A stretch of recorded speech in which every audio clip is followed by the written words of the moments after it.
Have you ever found yourself giving and giving only to feel completely drained and unappreciated?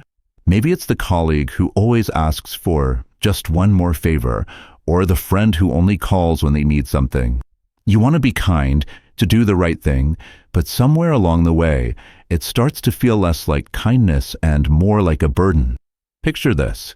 You stay late at the office to help a coworker finish their project. The next day, they don't even bother to say thank you. Instead, they ask if you can cover for them again.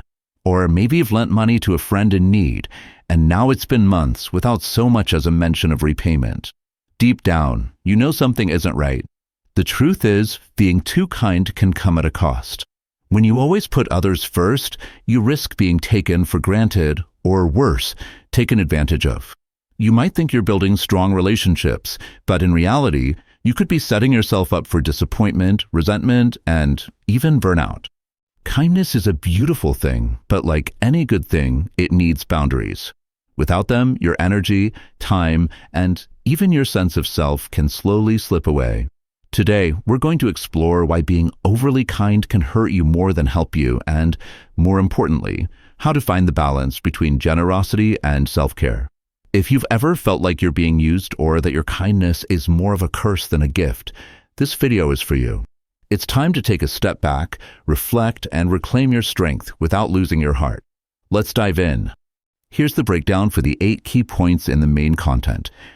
1. Unrealistic expectations from others.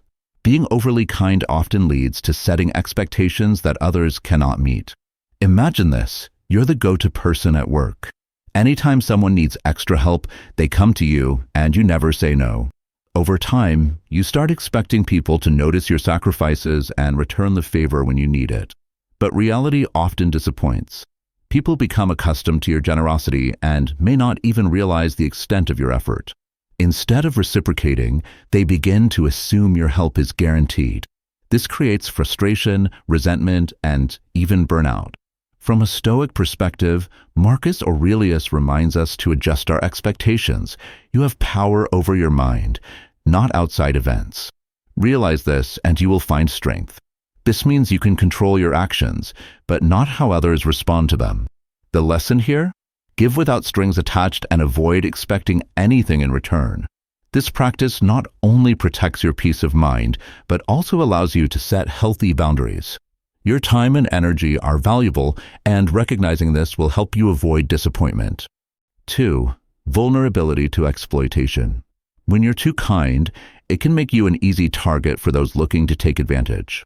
Think about the friend who constantly borrows money but never pays you back, or the coworker who dumps their work on you, knowing you won't refuse. These behaviors don't just drain your resources, they erode trust and leave you feeling used. The Stoics teach us to be generous, but also wise. Epictetus emphasized the importance of discernment. Make the best use of what is in your power and take the rest as it happens. This means helping others is a virtue, but it should not come at the cost of your own well-being. For example, instead of immediately saying yes to every request, take a moment to assess the situation. Ask yourself, is this truly something I can and should help with? Am I enabling unhealthy dependency by agreeing? By setting limits, you protect yourself from people who exploit kindness as a weakness. True generosity requires balance. Help when you can, but recognize when saying no is the kindest thing you can do for yourself and others. 3. Self-care is not selfish. Replenish to give. When you prioritize everyone else's needs over your own, you inevitably neglect yourself. Imagine this. You spend your weekends running errands for family members, helping friends move, and working overtime to assist colleagues. By the end of it all, you're exhausted, yet you realize you haven't spent even a single moment addressing your own needs. This self-neglect isn't sustainable. You may think you're being selfless, but the reality is you're depleting your physical, emotional, and mental energy. Over time, this can lead to burnout, resentment, and even physical health issues. Stoicism encourages us to balance our responsibilities to others with our duty to ourselves. As Marcus Aurelius advises, you owe yourself the care you routinely give to others. This is not selfishness, it's self-preservation.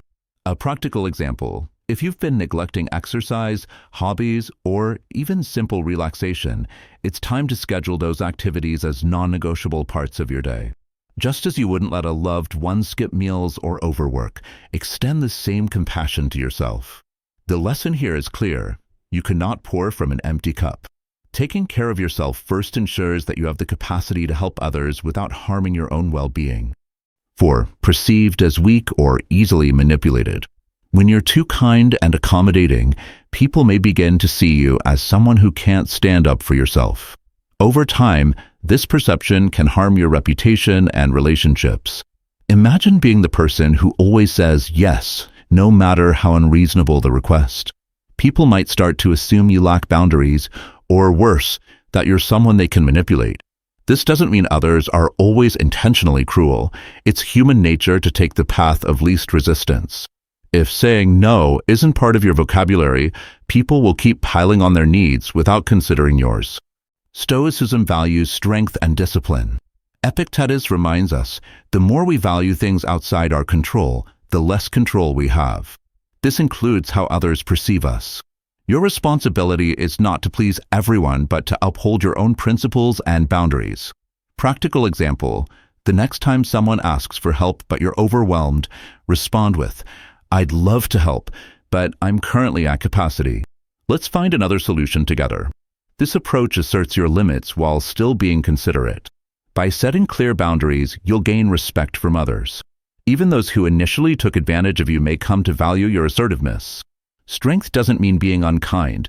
It means knowing your limits and communicating them effectively. 5. Attracting the wrong people. When you're overly kind, you may unintentionally attract people who see your generosity as an opportunity to take without giving back. These individuals, sometimes called energy vampires, are drawn to your kindness because they know you won't say no. Instead of healthy, balanced relationships, you end up in one-sided dynamics that drain you emotionally and mentally. Imagine this. You're always there to listen to a friend's complaints, offering advice and support, but when you need someone to lean on, they're nowhere to be found. Over time, these interactions can leave you feeling unappreciated and used. The Stoic principle of practical wisdom teaches us to be discerning in our relationships. Seneca wrote, "Associate with those who make you a better person." This doesn't mean you should stop helping others, but rather that you should prioritize relationships that are mutually uplifting. A practical step, take stock of your relationships. Ask yourself, does this person add value to my life or only take from it? Are we both putting an effort to support each other? If you notice a pattern of imbalance, it's time to set boundaries or limit your interactions. Remember, kindness should flow both ways. True friends and partners won't only take. They'll also uplift and support you when you need it most. 6. Emotional and physical burnout. Being too kind without setting limits can lead to emotional and physical exhaustion. Imagine constantly juggling tasks for others, picking up extra work, helping friends move, babysitting for relatives, all while neglecting your own needs. At first, you may not notice the toll it takes, but over time, the constant stress can manifest as fatigue, irritability, or even illness. Burnout isn't just a mental state, it's your body's way of telling you that you're overextending. If you ignore these signals, you risk long-term harm to your health and relationships. The Stoics emphasize self-care as a responsibility, not a luxury. Marcus Aurelius advises, if you are distressed by anything external, the pain is not due to the thing itself, but to your estimate of it, and this you have the power to revoke. In other words, it's up to you to control how much you take on and to recognize when enough is enough. Here's a practical example. Let's say you've been feeling overwhelmed at work because you keep volunteering to help colleagues. Instead of continuing the cycle, pause and assess your workload. Politely decline additional requests, explaining that you need time to recharge. Burnout isn't a sign of weakness. It's a reminder that you're human. By acknowledging your limits and prioritizing recovery, you'll not only preserve your well-being, but also be better equipped to help others in the long run. 7. Developing unhealthy habits to cope. When kindness becomes a burden, it can lead to unhealthy habits as you search for ways to cope with the imbalance. For instance, if you're constantly stressed from overextending yourself, you might turn to binge eating, excessive drinking, or even overspending to fill the void left by exhaustion and neglect. Imagine a scenario where you've spent months helping everyone around you without rest. You feel depleted but don't want to disappoint anyone by saying no. To escape the mounting pressure, you start treating yourself to small comforts like junk food or expensive indulgences. Over time, these habits spiral into something harder to control. The Stoics warn against being ruled by cravings or external distractions. Epictetus said, "No man is free who is not master of himself." This means true freedom comes from discipline, not from indulging in habits that provide temporary relief, but cause long-term harm. A practical step: instead of turning to unhealthy outlets, invest time in positive routines that nurture your well-being. Exercise, meditation, journaling, or simply taking a walk can help you process stress and recharge. The key is recognizing when your coping mechanisms are harmful and replacing them with habits that support your health. When you master self-discipline, you'll find that you're better equipped to face challenges without relying on fleeting escapes. 8. Being misunderstood or distrusted. Ironically, being too kind can sometimes make people question your motives. In a world where genuine kindness is often rare, others might perceive your actions as calculated or insincere. Imagine going out of your way to help a coworker with a big project, only for them to wonder, what does this person want in return? This misunderstanding doesn't just hurt, it can also create unnecessary tension in your relationships. People might think your kindness hides ulterior motives, which can lead to distrust and distance. The Stoics teach us to focus on living in alignment with our principles, regardless of others' opinions.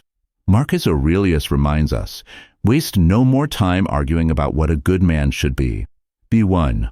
Your actions should stem from your values, not from a need for approval or recognition. A practical example: let's say someone questions your intentions after you've helped them. Instead of getting defensive, calmly explain your genuine desire to assist and move on.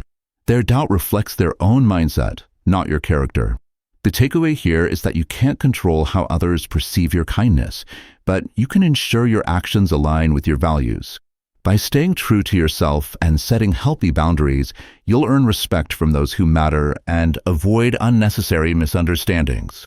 OLUTIONS: how to balance kindness and self-care. 1. Learn to say no without guilt. Saying no can feel uncomfortable, especially if you're used to being the go-to person. But remember, setting boundaries isn't selfish, it's necessary for your well-being. When you overextend yourself, you risk burnout and resentment, which ultimately benefit no one. Imagine this: a coworker asks you to cover their shift again, but you're already feeling overwhelmed. Instead of agreeing out of habit, try saying, "I'd love to help, but I'm at capacity right now. Perhaps we can find someone else to step in." The Stoics encourage us to value our time and energy. Marcus Aurelius reminds us, you have to assemble your life yourself, action by action.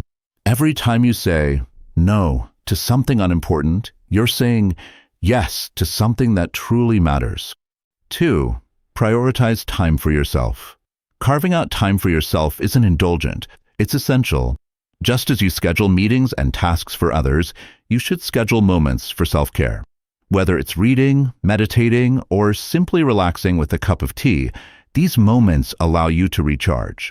For example, block out 30 minutes each evening for an activity you love.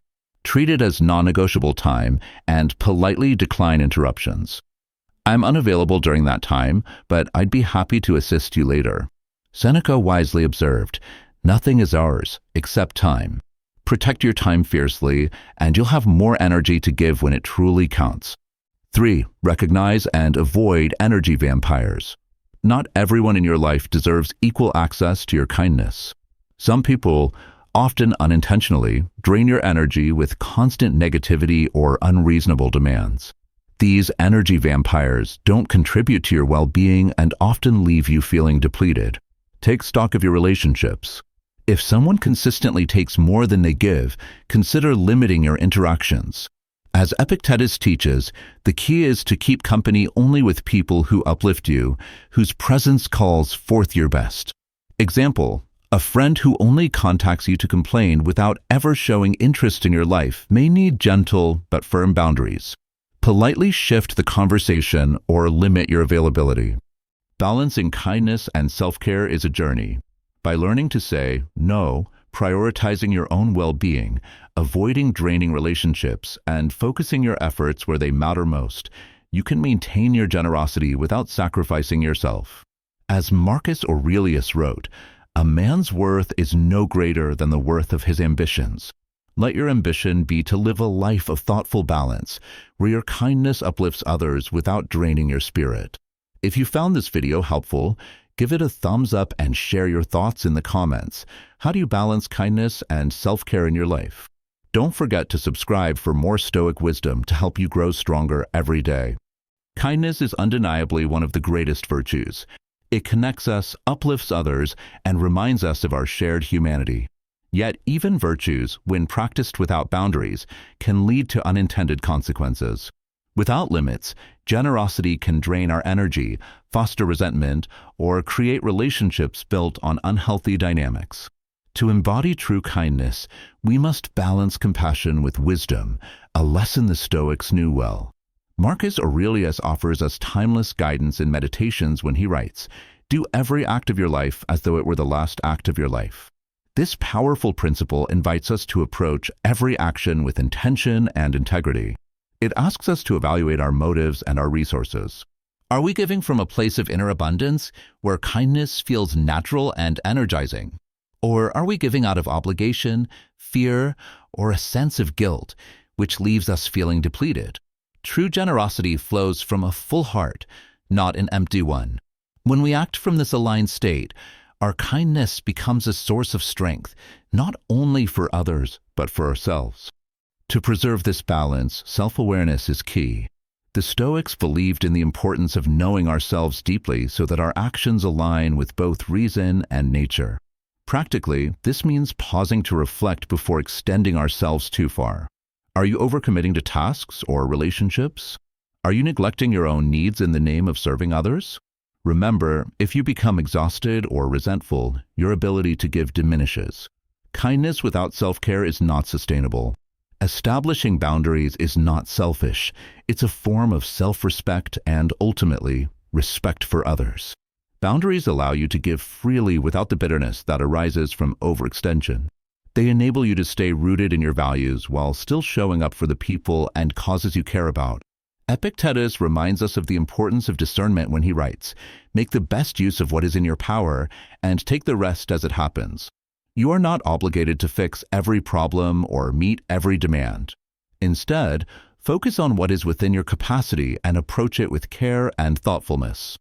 It's also vital to nurture yourself so that you have something to offer. This means tending to your physical health, emotional well-being, and intellectual growth. When you invest in these areas, your kindness becomes a reflection of your vitality rather than a drain on it. Think of it as filling your own cup so that it naturally overflows to others. Without this replenishment, your ability to give will falter over time. Balance, however, doesn't mean cold calculation or withholding compassion. It means giving with intention, recognizing that a well-lived life is one where generosity and self-care coexist harmoniously. As Seneca wisely observed, no man can live a happy life, or even a supportable life, without the study of wisdom. In this case, wisdom guides us to protect our inner resources while offering what we can to the world. So, how can we apply these principles to everyday life? Start by reflecting on your boundaries. Consider your energy levels and obligations. Are there areas where you need to say no or step back? Practice self-awareness by journaling or meditating on your motives for helping others. When you do choose to give, do so wholeheartedly, knowing it aligns with your values and capacity. In summary, kindness is not about sacrificing yourself, it's about offering the best of yourself to others. By balancing generosity with self-care, you create a sustainable way to support those around you while remaining grounded and whole. Remember, true strength comes from knowing your limits and respecting them. If this reflection resonates with you, consider sharing it with others who might benefit from this perspective. Don't forget to subscribe for more insights into Stoicism and personal growth strategies. I'd love to hear your thoughts. How do you manage to stay kind while protecting your well-being? Let's discuss in the comments below.